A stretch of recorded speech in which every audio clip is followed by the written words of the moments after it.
প্রত্যেকটি বার রক্ত দেওয়ার পরও আমাদের এই শহীদের রক্ত, আহতদের রক্ত বৃথা যাবে। প্রত্যেকটি বার বাংলাদেশ হয়ে যাবে one party state. One party স্টেটের ফলাফল এটি। আওয়ামী লীগের যে দালালেরা ছিল হাসিনাবাদে কয়জন আর পালাতে পেরেছে? সবগুলো কিন্তু দেশের ভিতরেই আছে। এই যে আপা 2 দিন আগে বললেন চট করে ঢুকে পড়বো, চট করে কিন্তু ঢুকে পড়বে, সে কিন্তু ওই তালেই আছে।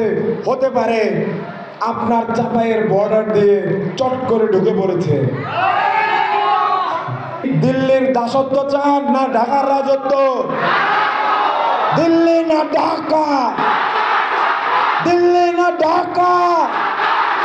আপনারা যদি ন্যূনতম লুপহোলস সৃষ্টি করেন তাহলে কিন্তু আপা সত্যই চট করে ঢুকে পড়বে। সে কিন্তু তার কাজকর্ম বজায় রেখেছে।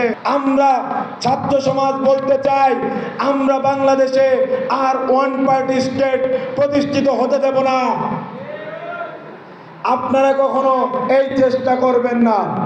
ওয়ান পার্টি স্টেট যেন আর কখনো প্রতিষ্ঠিত না হতে পারে, সেজন্য আরো একটি সিম্বলিক আইকন বাংলাদেশে প্রতিষ্ঠার উদ্যোগ নেওয়া হয়েছে।